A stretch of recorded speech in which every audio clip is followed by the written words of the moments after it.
وقال تعالى أعوذ بالله من الشيطان الرجيم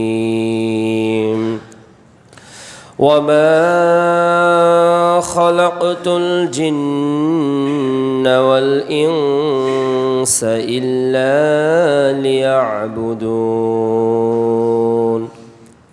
সূরা জারিয়াত আয়াত নম্বর 56। যাবতীয় প্রশংসা আল্লাহ রাব্বুল আলামিনের জন্য, যার অপার অনুগ্রহে আজকের জুমার খুতবা ও সালাত আদায়ের উদ্দেশ্যে সমবেত হওয়ার সুযোগ দান করেছেন। সে আল্লাহ সুবহানাহু ওয়া তাআলার দরবারে কৃতজ্ঞতা আদায় করছি, আলহামদুলিল্লাহ। দরুদ ও সালাম বিশ্ব মানবতার মুক্তির দূত মুহাম্মদুর রাসূলুল্লাহ সাল্লাল্লাহু আলাইহি ওয়াসাল্লামের প্রতি, যার রেখে যাওয়া আদর্শকে বাস্তবায়ন করার লক্ষ্যে আমাদের সার্বিক প্রয়াস। মুমিন জীবনের উদ্দেশ্য শিরোনামে পবিত্র কোরআন ও বিশ্বনবীর মুখ নিঃসৃত বাণী থেকে এক দালিলিক আলোচনা উপস্থাপন করার চেষ্টা করব ইনশাআল্লাহুল আজিজ। রব্বি ইশরাহ লি সাদরি ওয়া ইয়াসসির লি আমরি ওয়াহলুল উকদাতাম মিন লিসানি ইয়াফকাহু কওলি। পৃথিবীতে হিন্দু, মুসলিম, খ্রিস্টান, মুসলিম, ইহুদি, নাসারা ও মুসলিম এবং অন্য ধর্ম যারা অনুসরণ করে, তাদের মধ্যে মৌলিক পার্থক্য হলো আকীদাতে, বিশ্বাসে। যারা প্রতিপালককে স্বীকৃতি দিয়েছে, একনিষ্ঠভাবে তার আনুগত্যকে স্বীকার করেছে, মুহাম্মদ সাল্লাল্লাহু আলাইহি সাল্লামের আনিত রিসালতকে বিশ্বাস করেছে, এরা হলো মুসলিম। পৃথিবীতে 800 কোটিরও অধিক মানুষ বসবাস করে। এর মধ্যে 150 কোটি মানুষের মতো মুসলমান এ পৃথিবীতে আছে, যারা নিজেদেরকে মুসলিম বলে পরিচিতি দিতে ভালোবাসে। এই 150 থেকে 250 কোটি মুসলমান যারা ইমানদার নিজেকে মনে করে, আমাদের পথ চলা, আমাদের জীবন পরিচালনা, আমাদের লক্ষ্য উদ্দেশ্য, কেন আমরা পৃথিবীতে এসেছি, মুমিন জীবনে আসলে মূল লক্ষ্য কি হওয়া দরকার। পৃথিবীতে প্রত্যেকটা জিনিস আবিষ্কার হয়, তৈরি হয়, প্রয়োজনীয়তা অনুভব করে। এখন গরমের সময় দেখবেন এসির মূল্য বেড়ে যাবে, ফ্যানের মূল্য বেড়ে যাবে। কেন? এই জিনিসটার প্রয়োজন এখন সবচেয়ে বেশি। আবার শীতকালে দেখবেন কম্বলের দাম বেড়ে যাবে, শীত বস্ত্রগুলোর দাম অনেক বেড়ে যাবে। কেন? ওই সময় ওইটার প্রয়োজনীয়তা বেশি। এই যে জ্বালানি তেলের সংকট, 1 কিলোমিটার, 2 কিলোমিটার, 5 কিলোমিটার দূর থেকে মানুষ গতকালকে থেকে নিয়ে 9টা থেকে নিয়ে অদ্যাবধি এখনো তেল পাম্পে দাঁড়িয়ে আছে, এখনো টাঙ্কিতে তেল ভরতে পারেনি। এই যে তার তেলের প্রয়োজন, মোটরসাইকেল 1/2 কিলো তো দূরের কথা, 1/4 কিলো চলবে না, প্রয়োজন তার তেল। এই 150, 200, এই যে 1.5 লাখ, 2 লাখ, 3 লাখ, 4 লাখ টাকার গাড়িটা অকেজ হয়ে পড়ে থাকবে বাড়িতে, তেলের অভাবে, গ্যাসের অভাবে। এর জন্য ঘন্টার পর ঘন্টা আপনি দাঁড়িয়ে থাকেন। প্রয়োজন আছে, উদ্দেশ্য কি? গন্তব্যে চলা। তো দুনিয়াতে যদি সাধারণ একটা ফুয়েল, এটা এত শক্তিশালী, যেটা ছাড়া যদি আপনি আপনার ওই যানবাহন নিয়ে গন্তব্যে পৌঁছতে না পারেন, উদ্দেশ্য পূর্ণ না হয়, তাহলে আল্লাহ রাব্বুল আলামিন এই টপ টু বটম একটা দেহ তৈরি করেছে। এর ব্লাড সার্কুলেশন কেমন হবে তিনি ফিক্সড করেছেন। জিহবা থেকে খাদ্য চিবানোর পর কতটুকু লালা আসবে এটা তিনি নির্ধারণ করেছেন। এই খাবার পরিপাকতন্ত্রে গিয়ে কিভাবে ডাইজেস্ট হবে এটা তিনি নির্ধারণ করেছেন। এর থেকে রক্ত কিভাবে শরীরের মধ্যে পাম্পিং করবে এটা তিনি নির্ধারণ করেছেন। শরীরে গ্রহণকৃত উচ্ছিষ্ট খাবার কিভাবে টয়লেট এবং বাথরুমের রাস্তা দিয়ে বের হয়ে যাবে এটা তিনি ডিসাইড করেছেন। এই যে এত কিছু মেকানিজম একটা দেহের মধ্যে করলেন, আল্লাহ কি বিনা উদ্দেশ্যে করেছেন? দুনিয়াতে একটা গাড়ি তৈরির পিছনে যদি এইরকম উদ্দেশ্য হয়, দুনিয়াতে একটা ফুয়েল তৈরির যদি একটা উদ্দেশ্য থাকে, দুনিয়াতে একটা ফ্যান তৈরির যদি উদ্দেশ্য থাকে, একটা এসি তৈরির যদি উদ্দেশ্য থাকে, একটা টেইলর তৈরির যদি উদ্দেশ্য থাকে, তাহলে আল্লাহ তাআলা ঈমানদারদেরকে সৃষ্টি করেছেন নিঃসন্দেহে একটা গুরুত্বপূর্ণ উদ্দেশ্যে। মুমিন জীবন যদি এই উদ্দেশ্যহীনভাবে পথ চলে, তাহলে ইহকাল এবং পরকাল দুটোই বরবাদ হয়ে যাবে। এই জন্য একজন মুমিনকে তার জীবনের লক্ষ্য সম্পর্কে সচেতন হওয়া সবচেয়ে বেশি জরুরি। কিন্তু দুর্ভাগ্য, মানুষ আল্লাহর উদ্দেশ্য অনুযায়ী জীবন চালাতে চায় না। মানুষ চায় হাওয়া প্রবৃত্তির অনুসরণ করতে। প্রবৃত্তির অনুসরণ করতেই মানুষ বেশি পছন্দ করে। এই তো মঙ্গলবার পহেলা বৈশাখ পালিত হলো গোটা বাংলাদেশে। পান্তা ইলিশ খেয়ে রমনার বটমূলে বাঙালি হওয়ার একটা বেশ আমরা ধারণ করলাম। বিভিন্ন গানে ছায়ানটকে মাতালাম। মঙ্গল শোভাযাত্রার নামে ঢাকার রাজপথকে আমরা বিভিন্ন জায়গায় মহড়া করলাম। গোটা ইউনিভার্সিটি চত্বরগুলোতে লক্ষ লক্ষ টাকার সরকারি টাকায় আলপনা অঙ্কন করলাম। এই যে এত কিছু করলাম, কি উদ্দেশ্যে? অ্যাজ এ মুসলিম হিসাবে হোয়াটস ইয়োর পারপাস? আপনার উদ্দেশ্যটা কি ছিল এটার পিছনে? আপনি নিজেকে বাঙালি বলে কি গর্ববোধ করাতে চান? আপনি পান্তা ইলিশের মাধ্যমে আবহমান কালের ইতিহাসকে কি জাগরিত করতে চান? এটার উদ্দেশ্য কি? এই দিনটাতে এত পান্তা খেতে হয় কেন? এত ইলিশের আয়োজন করতে হয় কেন? বৈশাখকে এভাবে বরণ করে নিতে হয় কেন? কেন বরণ করে নিতে? আমরা জানি না যে এটা কেন করতেছি, এটার উদ্দেশ্যটা কি আমরা জানি না। এটা একটা ট্রেডিশন, বাপদেরকে করতে দেখেছি, দাদাদেরকে করতে দেখেছি, আমরাও করছি। এই যে আমাদের মধ্যে দাসত্ববোধের যে একটা চিহ্ন এখনো থেকে গিয়েছে, আমরা আমাদের জীবন সম্পর্কে উদাস। আল্লাহ কেন সৃষ্টি করেছে? মুমিন তার জীবনের গতিপথ সম্পর্কে বেখবর। মৌলিকভাবে আমরা আজকে তিনটা বিষয়ে জানার চেষ্টা করব। মুমিন জীবনের এক নম্বর উদ্দেশ্য হবে আল্লাহ রাব্বুল আলামিন যে উদ্দেশ্যে আমাদেরকে তৈরি করেছে এটা পূর্ণরূপে পূরণ করা। যে উদ্দেশ্যে আমাদেরকে সৃষ্টি করা হয়েছে এই উদ্দেশ্যটাকে আল্লাহকে বুঝিয়ে দেওয়া। আল্লাহ রাব্বুল আলামিন বলেন সূরা জারিয়াত অধ্যায় 51 আয়াত 56 যে অমা খালাকতুল জিন্না ওয়াল ইনস ইল্লা লিয়াবুদুন, আমি মানুষ আর জিনকে সৃষ্টি করেছি একমাত্র তারা আমার দাসত্ব করবে।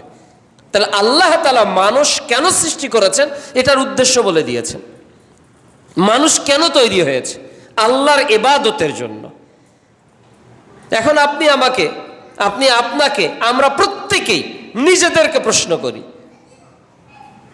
আপনি একটা টুপি ব্যবহার করেছেন মাথাকে ঢেকে রাখার জন্য, আপনি একটা জামা পরেছেন শরীরকে আবৃত করার জন্য, আপনি একটা জুতা পরেছেন নিজের পা যুগলকে সেভ করার জন্য।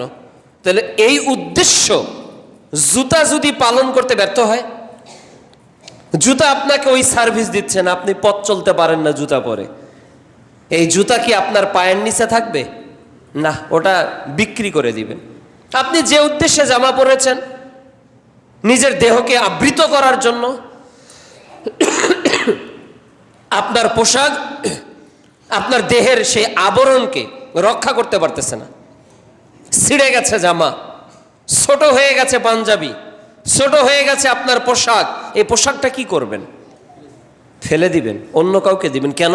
আপনার দেহের উদ্দেশ্য পূরণ করতে সে ব্যর্থ। আপনি একটা গাড়ি ক্রয় করেছেন যে উদ্দেশ্যে, এই গাড়ি আপনাকে ওই সার্ভিস দিচ্ছে না, আপনি গাড়ি রাখবেন না। আপনি একটা বাড়ি কিনেছেন যে উদ্দেশ্যে, এই বাড়ি আপনার উদ্দেশ্য পূরণ করছে না, দেখবেন যে 2 দিন পর টুলেট আপনার ওখানে একটা সাইনবোর্ড ঝুলে দিবে যে বাড়ি সহ এত কাঠা জমি বিক্রি হবে। কেন? আপনার উদ্দেশ্য হাসিল হচ্ছে না। তো পৃথিবীতে মানুষ এমন একটা যন্ত্র আবিষ্কার করেছে যেটা উদ্দেশ্য ছাড়া। পৃথিবীতে মানুষ তার শরীরে বহন করছে এমন একটা জিনিস যেটা উদ্দেশ্য ছাড়া। আপনার বাড়িতে এমন একটা আসবাব আপনি ক্রয় করেছেন যেটা উদ্দেশ্য ছাড়া। মেডিকেলে একজন রোগী ভর্তি হয়েছে উদ্দেশ্য ছাড়া। আপনি একজন ইঞ্জিনিয়ারকে এনে আপনার 2 কাঠা জমির উপর 10 তলা 20 তলা 30 তলা বিল্ডিং এর প্ল্যান করতেছেন উদ্দেশ্য ছাড়া। ওকে একে বলে দেন যে তুমি কয়টা রড লাগবে এটা বলো না। আপনার ফাঁকা জায়গা 2 কাঠা জমির উপর 15 তলা বিল্ডিং এর টপ ফ্লোরেও কি হবে ওটাও ইঞ্জিনিয়ার আপনাকে প্ল্যান করে দেয়। এরপর আপনি বাড়ির কাজের পাইলিং এর কাজ শুরু করেন।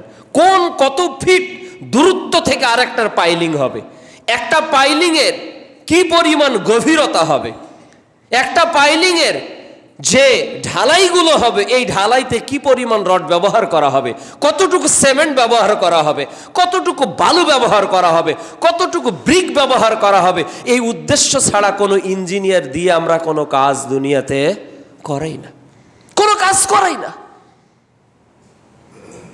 আপনি অসুস্থ, আপনার দেহের ট্রিটমেন্ট দরকার, অ্যাপয়েন্টমেন্ট নিয়েছেন একটা ডাক্তারের কাছে, 2 ঘন্টা 3 ঘন্টা 4 ঘন্টা পর্যন্ত দাঁড়িয়ে আছে চিকিৎসার জন্য। ডাক্তার যাই বলে তাই শোনেন। আল্লাহ তাআলা এতদিন থেকে হারাম করলো, খাওয়া যাবে না খাওয়া যাবে না, এটা হারাম হারাম, আপনি সমান হারে খাচ্ছেন। আর ডাক্তার যেই দিন বলেছে ডায়াবেটিস, ওই দিন থেকে চিনি এক কথাতে ডাক্তারে ছেড়ে দিয়েছেন।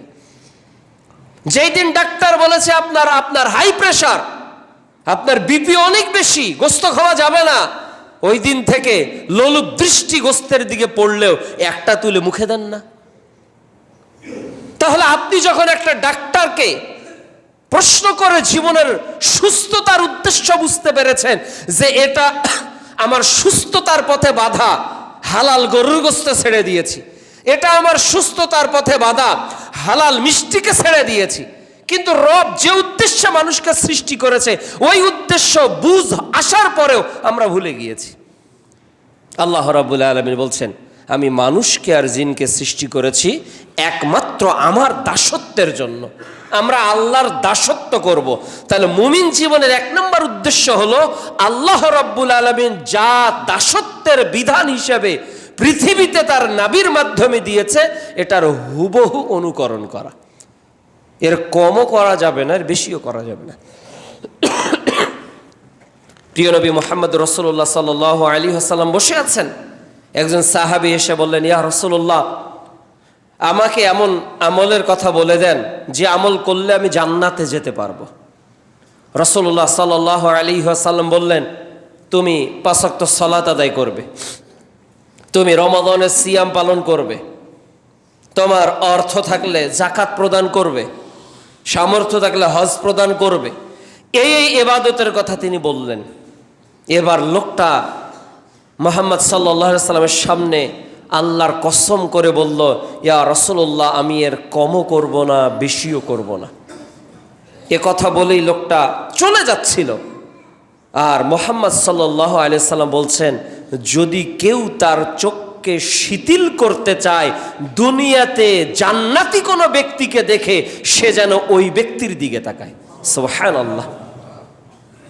জান্নাতি ব্যক্তি যদি দুনিয়াতে কেউ দেখতে চায় সে যেন ওই ব্যক্তির দিকে তাকায় যদি সে তার কথায় সত্য হয়ে থাকে। তাহলে জান্নাত পেতে গেলে আল্লাহর বিধান যতটুকু দিয়েছে এটার পূর্ণাঙ্গ আনুগত্য করতে হবে, না 19 না 21।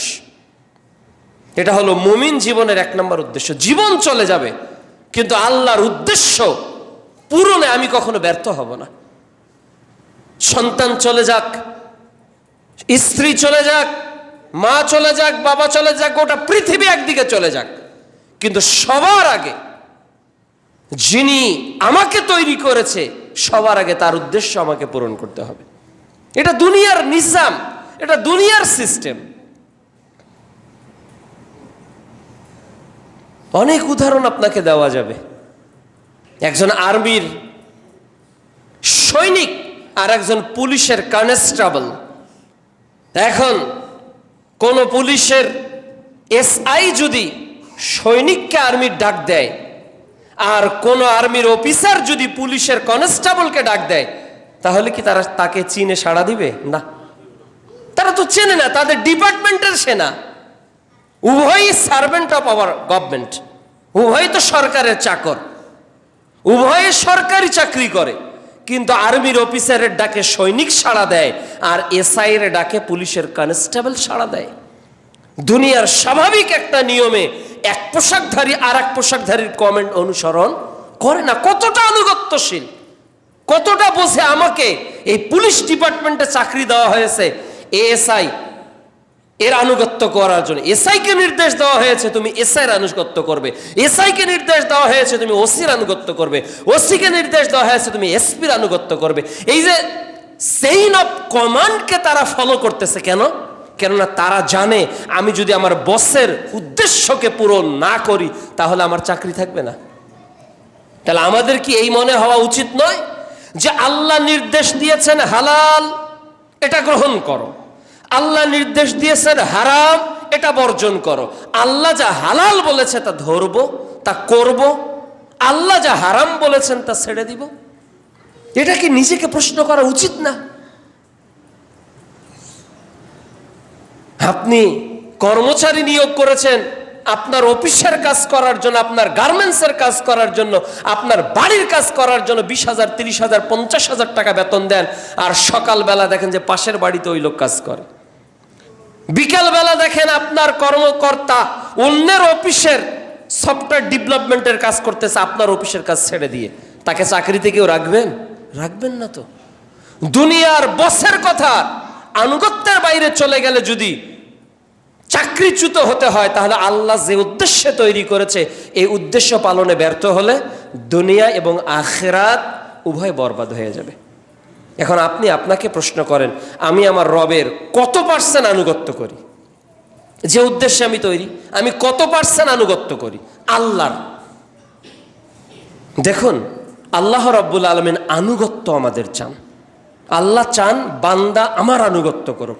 এই জন্য আল্লাহ একটা সিস্টেম আমাকে ধরে দিয়েছেন। প্রতিনিয়ত, প্রতি বছরে, প্রতিদিনে, প্রতি সময় একটা সিস্টেম আপনার মধ্যে গ্রো করে। সূর্যটা প্রতিদিন ওঠে, আল্লাহর আনুগত্যের 19-21 কোনোটাই করে না। আল্লাহ যখন সূর্য উদয় করতে বলেছে ঠিক তখন সূর্য উদয় হয়।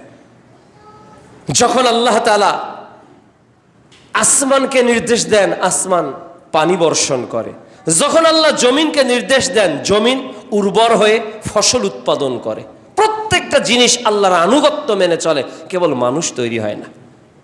এই জন্য মুমিন জীবনের 1 নম্বর উদ্দেশ্য হলো যে আল্লাহ তাআলা যে উদ্দেশ্যে আমাদেরকে তৈরি করেছে আমরা যাতে পুরোপুরি আল্লাহর উদ্দেশ্যকে পূরণ করতে পারি। আল্লাহ রাব্বুল আলামিন বলছেন সূরা কাহাফ অধ্যায় 18 আয়াত 110 যে তোমরা আমার আনুগত্য করো।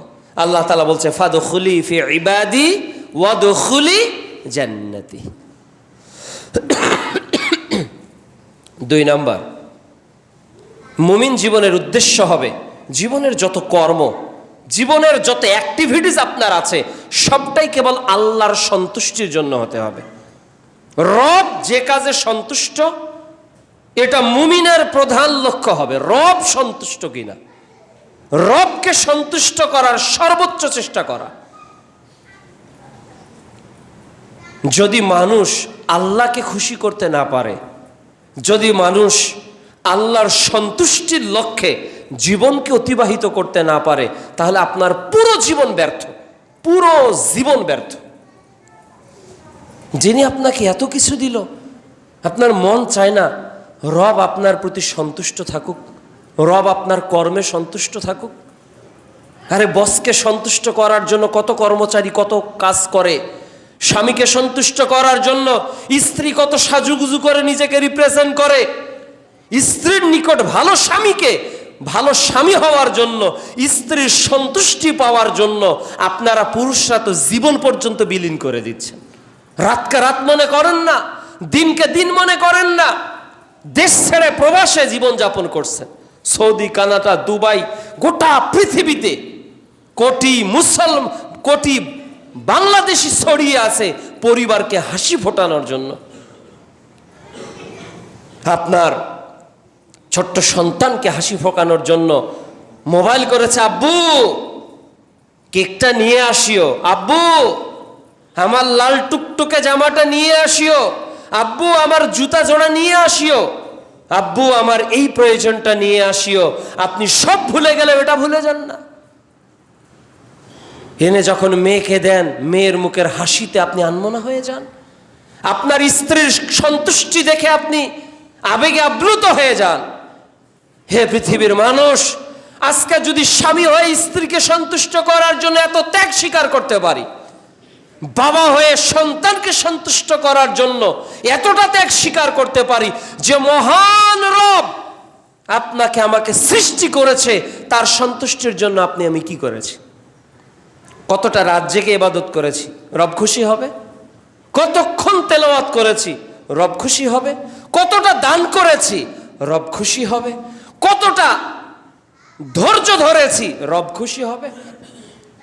অথচ কোরআনে অনেক আয়াত আছে, আল্লাহু ইউহিব্বুল মুহসিনিন, আল্লাহ কাদেরকে ভালোবাসে, এরকম অনেক আয়াত কোরআনে আছে। শেষে বলা হয়েছে আল্লাহু ইউহিব্বুল মুহসিনিন, আল্লাহ মুহসিন বান্দাদের ভালোবাসেন, আল্লাহ সত্যবাদী বান্দাদের ভালোবাসেন, আল্লাহ নেককার বান্দাদের ভালোবাসেন। আল্লাহ তো কোরআনে বলেই দিয়েছে যে আমার সন্তুষ্টির জন্য কি কি কাজ করলে আমি সন্তুষ্ট হয়ে যাব। চূড়ান্তভাবে তিনি বলেছেন সূরা আনআম অধ্যায় 6 আয়াত 162, কুল নবী তুমি বলে দাও, ইন্না সলাতি ও নুসুকি ও মাহইয়ায়া ও মামাতি লিল্লাহি রাব্বিল আলামিন। বলো আমার সালাত, আমার কোরবানি, আমার জীবন, আমার মরণ সব আল্লাহর জন্য, সব আল্লাহর জন্য, দুনিয়ার জন্য, সব আল্লাহর জন্য। দেখুন তো, যখন হাজেরা আলাইহিস সালাম আর ইসমাইল রেখে আসলো, যখন এতটুকু কথা হাজেরা ইব্রাহিমের ইশারাতে বুঝতে পেরেছে যে এটাতে কে সন্তুষ্ট? আল্লাহ। এটাতে আল্লাহ খুশি, আল্লাহকে নির্দেশ দিয়েছেন। তার মানে আল্লাহ চাচ্ছে হাজেরা তুমি এভাবেই থাকো, আল্লাহ চাচ্ছে ইসমাইলকে নিয়ে তুমি ধুধু প্রান্তরেই থাকো, এটা আল্লাহ চাচ্ছে। এটা ইব্রাহিম আলাইহিস সালাম কেবল সারাকে ইঙ্গিতে বুঝিয়েছে। তখন সারা বলছে ঠিক আছে, তাহলে আল্লাহ আমাকে ধ্বংস করবেন না, আমি থেকে গেলাম। কার সন্তুষ্টির জন্য? আল্লাহ সন্তুষ্টির জন্য। যখন ইসমাইল বুঝতে পেরেছে যে আব্বা আপনি এটা করছেন কেন, যে রব যে আমাকে বলেছে বেটা, এটা তো রবের নির্দেশ, রব করেছে, তখন ইব্রাহিম আলাইহিস সালামের সন্তান ইসমাইল উত্তর কি দিয়েছেন? যে আব্বা আপনাকে যা দেখানো হয়েছে আপনি তাই করেন, আমি ধৈর্যশীল থাকব। সুবহানাল্লাহ। তার মানে বেটা যখন বুঝতে পেরেছে আমাকে কোরবানি করলে খুশি হবে আল্লাহ, কাজে এখানে আমি দ্বিমত পোষণ করব না। এ হলো রবের সন্তুষ্টি। এতটা ত্যাগ, এতটা তিতিক্ষা।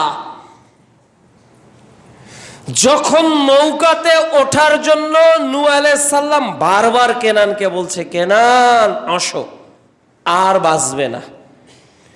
তো কেনান বলছে পাহাড়ে উঠবো, অমুক জায়গায় উঠবো, অনেক কিছু যখন বললেন তখন আল্লাহ বললেন নূহ, ও তোমার পরিবারের না, ও তোমার পরিবারের না। যখন আল্লাহ এই বাক্য বলেছে তখন নূহ আলাইহিস সালাম আর দ্বিতীয়বার বলেন নাই যে কেনান তুমি আসো। কেন? আল্লাহর ফায়সালাতে নূহ আলাইহিস সালাম সন্তুষ্ট। এটা হলো সূরা বাইয়ানার শেষ আয়াত, ওয়ারাদিয়াল্লাহু আনহু ওয়ারাদু আন। তারা আল্লাহকে পেয়ে সন্তুষ্ট আর তারাও আল্লাহকে পেয়ে সন্তুষ্ট। এই সন্তুষ্টির জায়গা সবার আগে আল্লাহ। রব খুশি আছে কিনা, রবের প্রাপ্য অধিকারকে আমি পূরণ করলাম কিনা, যদি রব খুশি থাকে তাহলে we are success from here and after hair.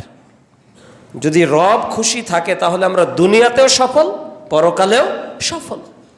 আর রব ছাড়া যদি নেতা খুশি থাকে, মা খুশি থাকে, স্বামী খুশি থাকে, সন্তান খুশি থাকে, হ্যাঁ, রব যদি বলে I don't like your activities, we are failure here and after here. যদি রব বলে যে আমি তোমার কর্মে সন্তুষ্ট না, তাহলে আপনি ইহকালেও ফেল, পরকালেও ফেল। এই জন্য প্রিয় মুসল্লিয়ান একরাম, নর ও নারী সবাইকে আগে বলবো রবের সন্তুষ্টি সবার আগে। রাসূল সাল্লাল্লাহু আলাইহি ওয়াসাল্লামের নিকট ইসলাম গ্রহণ করেছিলেন। ইসলামের প্রথম যাকে বলা হয় মুসআব বিন উমাইর রাদিয়াল্লাহু তাআলা, বেঁধে রাখা হয়েছিল, তাকে বেঁধে রাখা হয়েছিল, বাড়িতে বন্দী করে রাখা হয়েছিল। আর মা বলছে, বেটা মুহাম্মাদের দিন ত্যাগ কর। যখন শুনছেন না, তখন মা সন্তানকে ইমোশনাল ব্ল্যাকমেইল করলো, বলল, বেটা তুমি যদি মুহাম্মাদের ধর্ম ত্যাগ না করো, আমি তোর জন্মদাতা মা, দুধ পান করিয়েছি তোকে বলে দিচ্ছি, আমি আর এক লোকমা খাদ্য গ্রহণ করব না, এভাবেই মারা যাব। কে বলছে? মা, যিনি 9 মাস পেটে রেখেছেন, 2 বছরেরও কম বেশি সময় দুধ পান করিয়েছেন, আমাকে আদর যত্ন করে বড় করেছেন, আমার পায়খানা প্রস্রাব যিনি পরিষ্কার করেছেন, এই আদর স্নেহে যে মা আমাকে বড় করেছে, এই মা আমাকে বলল, বেটা যদি মুহাম্মাদের দিন ত্যাগ না করো, আমি না খেয়ে খেয়ে খেয়ে খেয়ে নিজেকে নিঃশেষ করে মৃত্যুবরণ করব, তুমি যদি ধর্ম ত্যাগ না করো। এবার মুসআব বিন উমাইর রাদিয়াল্লাহু তাআলা বলছেন, আম্মা, আমি যে রবের প্রতি ঈমান এনেছি, এই রবকে সন্তুষ্ট করার নিমিত্তে এবং মুহাম্মদ সাল্লাল্লাহু আলাইহি ওয়াসাল্লামের যে রিসালাতের প্রতি আমি ঈমান এনেছি, এটাতে যদি আপনি অসন্তুষ্ট প্রকাশ করেন আর এর বিনিময়ে যদি আপনি না খেয়ে মারা যান, মৃত্যুবরণ করার পর যদি আল্লাহ আপনাকে আবার জীবিত করে, আবার দেখতে পান আমি আম্মার বিন ইয়াসির তখনও জীবিত আছি, আর তখনও যদি আপনি ঘোষণা দেন, হে আম্মার, হে মুসাইব বিন উমাইর, তুমি যদি ধর্ম ত্যাগ না করো, মুহাম্মাদের আমি না খেয়ে মারা যাব, এ কথা বলে যদি আবারও আপনি না খেয়ে মারা যান, আবারও জীবিত হয়ে আবারও না খেয়ে মারা যান, এভাবে যদি 100বার আপনি জীবিত হন আর মারা যান, আমি যে রবের প্রতি সন্তুষ্ট থেকে ঈমান এনেছি, চুল পরিমাণও বিচলিত হব না। সুবহানাল্লাহ। কাকে সন্তুষ্ট করেছেন? মাকে না আল্লাহকে? রবকে সবার আগে সন্তুষ্ট করতে হবে, রবকে সবার আগে। রব যদি একবার সন্তুষ্ট হয়ে যায়, তাহলে আপনি জীবনে সফল। দুনিয়ার মানুষকে সন্তুষ্ট করতে পারবেন না। আপনার স্ত্রীকে এবার ঈদে দিয়েছেন, সামনের কোরবানিতে যদি একটু কম বেশি করেন, তখন চট করে বলবে, তুমি আমাকে কিছুই দাও না। এবার ছেলেকে দিয়েছেন, মেয়েকে দিয়েছেন, বৌমাকে দিয়েছেন, জামাইকে দিয়েছেন, কয়েক লক্ষ টাকা খরচ করে শুধু তাদের আয়োজন করেছেন, কিন্তু এবার ঈদুল আজহাতে যদি একটু কম দিয়ে গরিব মিসকিন অসহায়কে দেন, তখন আপনার স্ত্রী, আপনার জামাই, আপনার মেয়ে উল্টো বেঁকে যাবে, বাপের মহব্বত হয়তো কমে গেল। তাহলে দুনিয়ার মানুষ একটু প্রয়োজনের ব্যত্যয় হলে, ঘাটতি হলে আপনার বিষয়ে উল্টো মন্তব্য করে, কিন্তু আপনার রব, আপনার প্রতিপালক যদি আপনার প্রতি খুশি থাকে, তাহলে ওই প্রতিপালক আপনার অপরাধকে প্রতিনিয়ত ক্ষমা করার উদ্দেশ্যে বলে, আব্দ, হে আমার আব্দ, দিনে গোনা করেছ, সন্ধ্যা হয়ে গেছে, আমার কাছে ক্ষমা চাও, আমি তোমার দিনের পাপকে মাফ করে দিব। তোমার অপরাধ হয়েছে রাত্রে, তুমি দিনে ক্ষমা চাও, আমি তোমার রাতের অন্ধকারের গোপন পাপকে মাফ করে দিব। আল্লাহ বলেন, হে আমার বান্দা, তুমি আমাকে ডাকো, আমি রব তোমার ডাকে সাড়া দিব। তুমি আমার কাছে কিছু চাও, আমি তোমাকে প্রদান করব। তুমি আমার কাছে ক্ষমা চাইলে আমি তোমাকে মাফ করে দেব। দুনিয়ার মানুষকে একদিন না দিলে সে উল্টো কথা ঘুরিয়ে নেয়, কিন্তু আপনি আপনার রবের 10 দিন ইবাদত করেন নাই। একদিন যদি রবকে রব বলে আল্লাহ বলে ডাকেন, আল্লাহ নিকটবর্তী ফেরেশতাদেরকে বলে, ফেরেশতারা তোমরা সাক্ষী থেকো, আমি আমার বান্দাকে মাফ করে দিলাম। সুবহানাল্লাহ, কত মহব্বত বান্দা, কত মহব্বত বান্দার প্রতি আল্লাহর।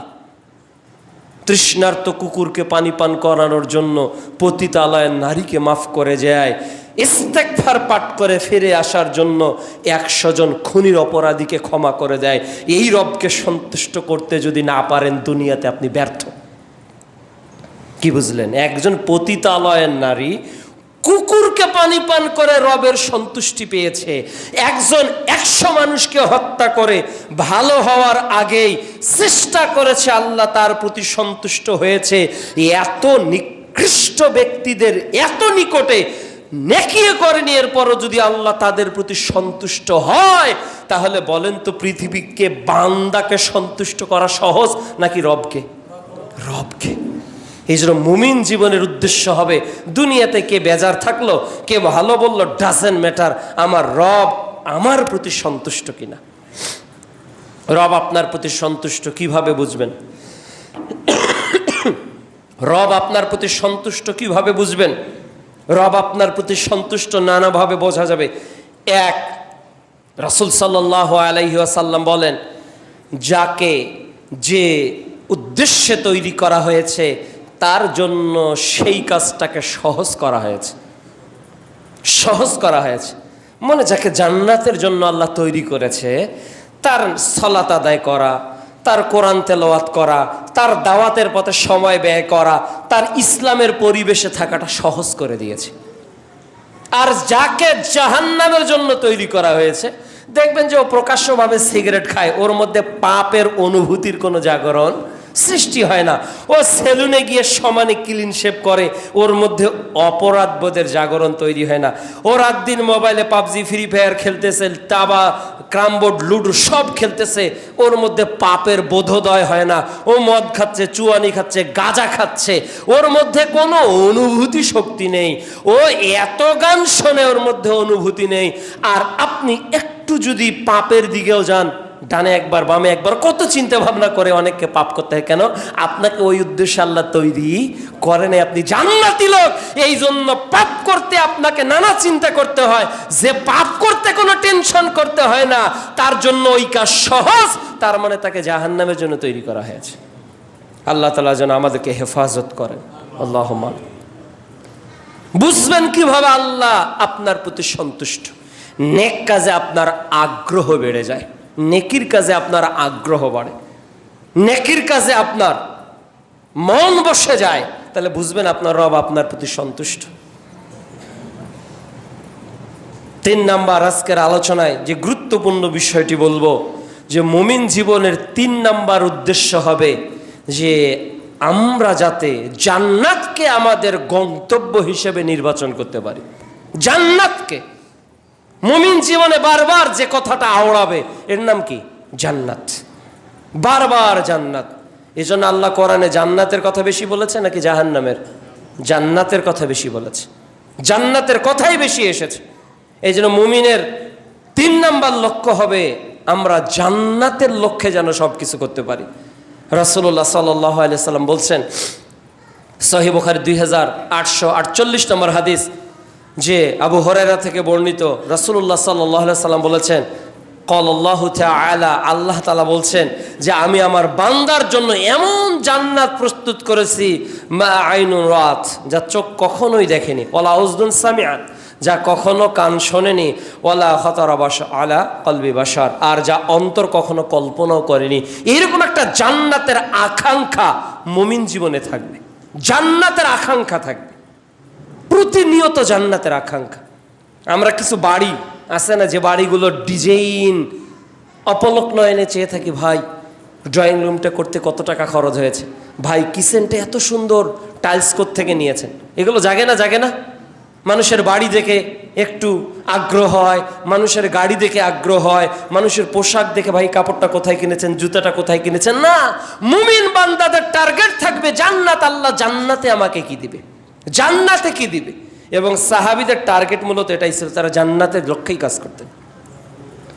সূরা আলে ইমরান অধ্যায় 3 আয়াত 134 আল্লাহ তাআলা বলছেন, ওয়াসারিউ ইলা মাগফিরাতিম মির রাব্বিকুম ওয়া জান্নাতিন আরদুহাস সামাওয়াতি ওয়াল আরদ উইদ্দাত লিল মুত্তাকিন।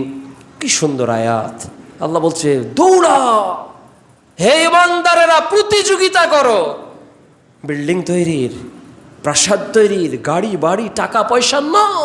আল্লাহ বলছে ওয়াসারিউ ইলা মাগফিরাতিম মির রাব্বিকুম, তোমার রব যে তোমাকে ক্ষমা করবে এটার পিছনে দৌড়াও। আর ওই জান্নাত, যে জান্নাতের বিশালতা, আসমান আর জমিনের পরিব্যাপ্তি, আল্লাহ এমন একটা জান্নাত দিবে সবার শেষের মানুষটাকে। জান্নাতে যে সবার শেষে যাবে, আল্লাহ তাকে এই দুনিয়ার 10টা দুনিয়া সমান একটা জান্নাত দিবে। সুবহানাল্লাহ।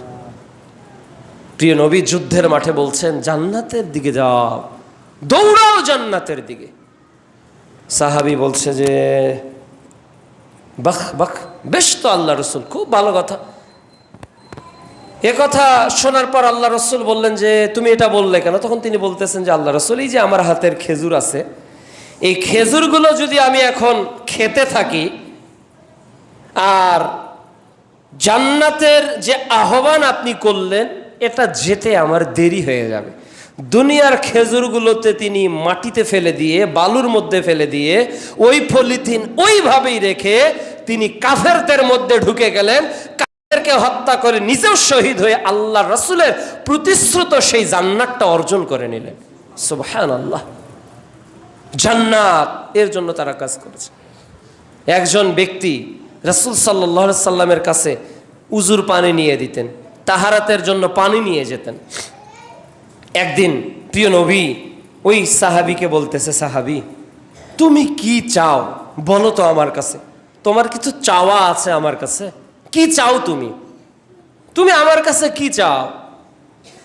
বলছেন সাইয়্যিদুল মুরসালিন খাতামান নবিয়্যিন রাহমাতাল লিল আলামিন মুহাম্মাদুর রাসূলুল্লাহ সাল্লাল্লাহু আলাইহি ওয়াসাল্লাম, কি চাও আমার কাছে? কত সুপ্রিম পাওয়ার আল্লাহ তাআলা তার নবীকে দিয়েছে। আঙুল ইশারা করেছে, 4টা দ্বিখণ্ডিত হয়ে 2 আসমানে চলে গেছে। সুবহানাল্লাহ। গাছকে ডাক দিয়েছে, গাছ সামনে চলে এসেছে। পশু কথা বলেছে। এমন একজন ব্যক্তি বলছে তুমি আমার কাছে চাও, যা চাইবে তাই তোমাকে দিব। তখন ওই সাহাবী বলতেছে, বিশ্ব নবী আপনার কাছে কি চাইবো? আপনার কাছে একটাই চাওয়া, আমি আপনার সাহাবী, আপনার কাছে কি চাইবো? সাহাবীরা কত চালাক, কতটা বুদ্ধিমান। তিনি বলছেন, ইয়া রাসূলুল্লাহ আমার চাওয়া হলো একটাই, আমি আপনার সাথে আল্লাহর জান্নাতে একসঙ্গে থাকতে চাই। সুবহানাল্লাহ। চিন্তা করতে পারেন কি চাওয়া তাদের। টাকা নেই, বাড়িতে খাবার নেই, ঘরটা টাইলস মোজাইক করা না, কিন্তু একটা স্বপ্ন তাদেরকে কুড়ে কুড়ে খেত যে আমরা যদি জান্নাতের একজন বাসিন্দা হতে পারি, শুধু জান্নাতের বাসিন্দা না, আমি রাসূলের সঙ্গে জান্নাতে থাকতে চাই। সুবহানাল্লাহ। তাদের ইন্টেনশন কি ছিল? দুনিয়া না আখিরাত? আখিরাত। বাল তুসিরুনাল হায়াতুদ দুনিয়া ওয়াল আখিরাতু খায়রু ওয়া আবকা। আল্লাহ বলছে আফসোস, তোমরা দুনিয়ার জীবনের মোহে পড়ে আছো। ওয়াল আখিরাতু খায়র ওয়া আবকা, আখিরাত তো স্থায়ী এবং সর্বোত্তম।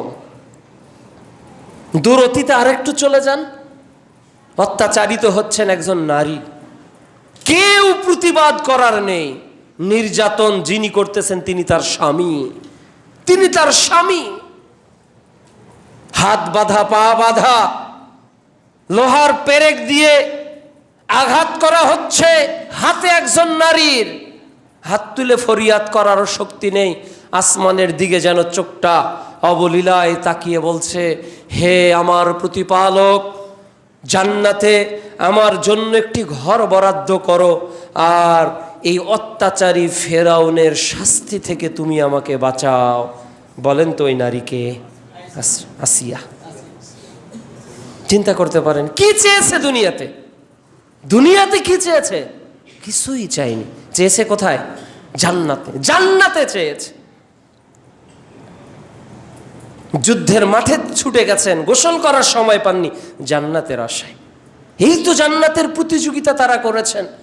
মুমিন জীবনে জান্নাতের লক্ষ্য যদি হয়, তাহলে দুনিয়ায় কি পেলাম কি পেলাম না, কি বাড়ি আমার কি বাড়ি আমার না, কতটুকু আমি ইনকাম করি, কতটুকু আমার অভাব, এগুলো কিছুই মুমিন জীবনে থাকবে না যদি লক্ষ্য হয় জান্নাত। দুনিয়া তো মুসাফির খানা। প্রিয় নবী বলেছেন হাত দিয়ে ওমরের ঘাড়ে, ওমর কুন ফিদ দুনিয়া কান্নাহু গরীব আও আবিরুস সাবিল, দুনিয়াতে এমন ভাবে বসবাস করো যেন তুমি আগন্তুক, যেন তুমি মুসাফির, যেন তুমি মুসাফির, তুমি অপরিচিত। প্রিয় উপস্থিতি, এই জন্য দুনিয়ার জন্য নয়, মুমিন জীবনের লক্ষ্য হবে আখিরাত। আখিরাত। আবু দাহাদার সেই লম্বা ঘটনার সার নির্যাস এই, ওই দিন সুযোগ এসেছিল আবু দাহাদার জান্নাতের জন্য, একটা সুযোগ এসেছিল। একটা গাছ বিশ্বনবী কিনতে চেয়েছিলেন, লোকটা দিল না। এমনি চেয়েছিলেন, দিল না। বিশ্বনবী বলছে তুমি গাছটা এতিমটাকে দিয়ে দাও না বাবা, তুমি লোকটাকে গাছটা দিয়ে দাও, আমি জান্নাতে তোমার জন্য একটা খেজুরের গাছ বরাদ্দ করব। কিন্তু ওই লোকটা বলল যে জান্নাতের গাছও চাই না, এ খেজুরের গাছও দিব না। আবু দাহাদা বলছে ইয়া রাসূলুল্লাহ, আমি কি গাছটা এতিমকে নিয়ে দিতে পারলে জান্নাতের ওই গাছটা পাবো, একটা গাছ? বলছে হ্যাঁ তুমিও পাবে। বলছে হে ব্যক্তি, তুমি কি জানো যে মদিনাতে আমার একটা বাগান আছে যেখানে 600 খেজুরের গাছ, একটা প্রাসাদ যেখানে পরিবার নিয়ে থাকি, একটা মিষ্টি ঝর্ণা যে পানি আমরা পান করি। বলছে তোমার এই খেজুরের বাগানের কথা পুরো আরববাসী জানে। তো বলছে এই 600 খেজুরের গাছ তোমাকে দিয়ে দিব, ওই প্রাসাদটা দিয়ে দিব, মিষ্টি পানির ফোয়ারাটাও দিয়ে দিব, তুমি কি আমাকে ওই গাছটা দিবে? অবাক হয়ে গেছে। অবাক হওয়ার কথা। আপনার 100 সিটি 100-এর একটা গাড়ি যদি আমি চাই, আবার বলি ভাই আপনার সিটি 100-এর গাড়িটা দেন, বিনিময়ে আপনাকে আমি 100 BMW কার দিব, আর আফতাব নগরে 10 বিঘা জমির মালিক করব। তো বিশ্বাস হওয়ার কথা। একটা সিটি 100-এর কয় টাকা দাম? 1 লক্ষ টাকা, 1 লক্ষ সামথিং। এর বিনিময়ে 100 BMW, ওটার একটার দামে তো 1 কোটি টাকা। আবার 10 বিঘা জমি আফতাবনগরে পাবো, বনানীতে পাবো। এটা কি বিশ্বাস হওয়ার কথা? কেউ বিশ্বাস হবে না। সেও বিশ্বাস করতে পারেনি। সে বলছে তুমি বলো কি, সাক্ষী কই? বলছে এরা সাক্ষী, এরা সাক্ষী। গাছটা ইহুদি গাছটা তার কাছ থেকে নিয়ে এতিমটাকে দিয়ে দিল। এবার বাড়িতে চলে এসেছে, ঢোকে না। চিন্তা করেন তা আবু দাহাদা যখন রাসূল সাল্লাল্লাহু আলাইহি ওয়াসাল্লামের কাছ থেকে বিদায় নিল, এবার বাড়িতে চলে যাচ্ছে, যেহেতু বিনিময় হয়ে গেছে। প্রত্যেক কদম তার অন্তরে কি কল্পনা করতেছিল? জান্নাত। ওই যে আল্লাহ রসুল বলেছে চোখ দেখেনি, কান শোনেনি, হৃদয় কল্পনা করেনি। ও বিশ্ব নবী খেজুর বাগান দিতে চেয়েছেন, খেজুরের গাছ। প্রিয় নবী বলছেন জান্নাতে একটা খেজুরের গাছ 100 বছর ঘোড়া দৌড়াবে দৌড়াবে দৌড়াবে, ওর ছায়া অতিক্রম করতে পারবে না। সুবহানাল্লাহ, কি তামান্না! এই স্বপ্ন দেখতে দেখতে যাচ্ছে প্রত্যেকটা পা। আবু দাহাদা কি চিন্তা করে ফেলেছে, ক্যান ইউ ইমাজিন ইট? আপনি কি এটা কল্পনা করতে পারেন? দরজার কাছে এসে প্রাসাদে ঢোকেনি, গেট থেকেই বলছে হে উম্মে দাহদা, এখানে আসো। উম্মে দাহদা বলছে আবু দাহাদা তো এভাবে কখনো আমাকে ডাকে না, এভাবে তো কখনো ডাকে না। তো কাছাকাছি এসে বলছে কি হয়েছে স্বামী? বলছে আমি এই বাগান, তোমরা যেখানে থাকো, আর আমাদের মিষ্টি পানির ফোয়ারা, এই সব আজকে বিক্রি করেছি, বিক্রি করে দিয়েছি। স্ত্রীও স্বাভাবিক প্রশ্ন করেছে, বলো বিনিময় কি? বিনিময় কি? আপনার নবদিগঞ্জ আপনার এই নন্দীপাড়াতে একটা ব্যবসা আছে, আপনার বিশাল বড় মুদিখানার দোকান, ধরেন যে 2-4 কোটি টাকার মাল আছে, এই সব কিছু বিক্রি করেছেন, আপনার বিশাল 8-10 তলা প্লট সব বিক্রি করে বলছেন তুমি চলে আসো, বিক্রি করেছি। তো স্ত্রী জিজ্ঞাসা করবে না বিনিময়ে কি কত কোটি টাকা পেলে? মানুষ জায়গা বিক্রি করে কিসের জন্য? অন্য জায়গায় যাওয়ার জন্য। দেখবেন গ্রামে লিখেছে জমি বিক্রি হবে, তার মানে সে উপজেলায় যাবে। উপজেলায় কেউ লিখেছে জমি বিক্রি হবে, ও জেলাতে যাবে। জেলায়ও লেখা আছে জমি বিক্রি হবে, বিভাগে যাবে। বিভাগেও আছে জমি বিক্রি হবে, ও ক্যাপিটাল রাজধানীতে আসবে। কেউ এখানকার জমি জমা বিক্রি করে কোথায় যাচ্ছে? সিঙ্গাপুর চলে যাচ্ছে, মালয়েশিয়া, দুবাই চলে যাচ্ছে না? মানে লাইফ লিডটা যাতে ভালো হয় এই জন্য চেষ্টা করতেছে। স্ত্রীও মনে করেছে যে আমার স্বামী মনে হয় সব কিছু বিক্রি করেছে, ভালো কোনো জায়গায় শিফটিং করব। প্রশ্ন করতেছে বিনিময়। কথা তো একটাই, যে বিশ্বনবী আমাদেরকে বলেছে যে এইগুলো সব কিছুর বিনিময়ে জান্নাতে একটা খেজুরের গাছ পাবো। আপনার স্ত্রী যদি এরকম কথা আপনার কাছ থেকে শুনতো, কি করতো? যে এই স্বামীর সংসার আর করবো না। পাগল নাকি? আরে কোথায় জান্নাত মরার পর? কি বলো তুমি এসব? তোমার মাথা ঠিক আছে? Are you mad? তুমি পাগল নাকি? কি বলছো? দুনিয়াতে এটাই কিন্তু আমরা বলতাম, কিন্তু স্ত্রী বলছে স্বামী তুমি তো সবচেয়ে লাভজনক ব্যবসায়ী। সুবহানাল্লাহ। হাসি মুখে চলে এসেছে উম্মে দাদা সন্তানকে নিয়ে, একটা বাক্য নতুন ভাবে ব্যবহার করেননি, হাদিস থেকে প্রমাণিত হয় না। শুধু বলেছেন তুমি হলে সবচেয়ে লাভবান ব্যবসায়ী যে দুনিয়ার ব্যবসার বিনিময়ে জান্নাতকে কিনে নিয়েছে। সুবহানাল্লাহ। আল্লাহ তাআলা তো সূরা সাফে বলছে আমি কি তোমাদের এমন একটা ব্যবসার কথা বলে দিব, হে ঈমানদাররা বলো, ব্যবসার কথা বলে দিব যা তোমাদের মর্মান্তিক আযাব থেকে রক্ষা করবে। আম্মার বিন ইয়াসিরের পরিবার নির্যাতিত হচ্ছে, মায়ের আর মায়। বিশ্বনবী পাশ দিয়ে গিয়ে বলতেছে সাবরানি আহলি ইয়াসির, হে ইয়াসিরের পরিবার ধৈর্য ধারণ করো, এর বিনিময়ে জান্নাত। এই একটা বাক্য বিশ্বনবীর কাছ থেকে শুনে ইয়াসির রাদিয়াল্লাহু তাআলা আনহু মৃত্যুবরণ করলেন। সুমাইয়া রাদিয়াল্লাহু তাআলা আনহাকেও মৃত্যুর মুখে চলে যেতে হলো। জান্নাতের পাগল তারা ছিলেন। মুমিন জীবনের 3টা উদ্দেশ্য আজকের খুতবায় বললাম। এক, মুমিন জীবনের 1 নম্বর উদ্দেশ্য হলো রব যে উদ্দেশ্যে আমাকে তৈরি করেছে, কেন আমি সৃষ্টি, এই লাঠিটা কেন প্রতিদিন আমি শুক্রবারে দাঁড়াবো এই লাঠিটা নিয়ে, বিশুদ্ধ এটা রাসূলের সুন্নাত। ফ্যান ঘুরবে, কিছু সময় ফ্যান এসি সব বন্ধ থাকে, ওটা ঠান্ডা। তাহলে প্রত্যেকটা জিনিসের উদ্দেশ্য আছে। আমাকে আল্লাহ কেন তৈরি করেছে এটা পূরণ করার সর্বোচ্চ চেষ্টা করা অন্তত। 2, মুমিন জীবনে মানুষের আগে রবের সন্তুষ্টি কামনা করা, যে আমার কাজে রব সন্তুষ্ট কিনা, মন চাই জিন্দিগি না রব চাই জিন্দিগি করব, রব যে কাজে সন্তুষ্ট আমি সেই কাজ করব। আর 3, মুমিন জীবনের উদ্দেশ্য হবে আমি যাতে জান্নাতের লক্ষ্যে কাজ করতে পারি, আমি যাতে জান্নাতের পানে এগিয়ে যেতে পারি। আল্লাহ সুবহানাহু ওয়া তাআলা যেন মুমিন জীবনের এই 3টা গুরুত্বপূর্ণ উদ্দেশ্যকে প্রত্যেকের জীবনে বাস্তবায়ন করার তৌফিক দান করেন। আল্লাহ তুমি আমাদের প্রকৃত অর্থেই তোমার দাসত্ব পূর্ণাঙ্গ রূপে করার তৌফিক দান করো। আল্লাহুম্মা আমিন। আল্লাহ দুনিয়াতে যতটুকু কাজ করব, যতটুকু আমল করব, যতটুকু কাজে নিজেকে সম্পৃক্ত করব, প্রত্যেকটা কাজ যেন তোমার সন্তুষ্টির লক্ষ্যে হয়, তুমি কবুল করে নাও। আল্লাহুম্মা আমিন। আল্লাহ দুনিয়ার জীবন তো শেষ হয়ে যাবে, এই তো সেদিন ছিলাম উলঙ্গ অবস্থায় পৃথিবীতে, আজকে জামা খুলতে লজ্জা লাগে, অচিরেই আমার শরীর থেকে আমার জামাকে খুলে ফেলা হবে, আমার শরীর থেকে আমার জামাকে টেনে টেনে খুলে ফেলা হবে। দোতলায় থাকা প্রত্যেক নারীর কর্ণকুঠির এই আওয়াজ, আর বৌমা খুলে ফেলবে, আপনার বোন খুলে ফেলবে, আপনার মেয়ে খুলে ফেলবে। শোনো মা, প্রিয় বোন আমার, তোমার শরীরের জামা যদি খুলতে কষ্ট হয়, তাহলে আর একজন নারী কাঁচি দিয়ে ওই দামি কাপড়টা কেটে কেটে তোমাকে উলঙ্গ করে ফেলবে, সাদা একটা কাপড় দিয়ে তোমাকে ঢেকে রাখবে। এভাবেই তোমার দুনিয়ার জীবনকে অতিক্রম করে কবরের মধ্যে ফেলে রাখা হবে। মানুষ 3টা আঞ্জলি মাটি দিয়ে সেখানে চলে আসবে। আর যেই দিন তুমি আল্লাহর দরবারে উঠবে সেই দিন তোমার শরীরে সুতা থাকবে না, মানে তোমাকে উলঙ্গ করে ওঠানো হবে।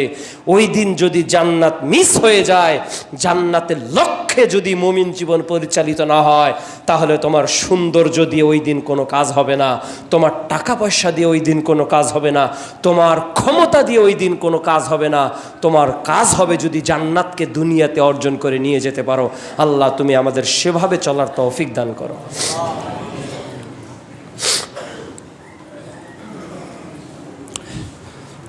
আলহামদুলিল্লাহ।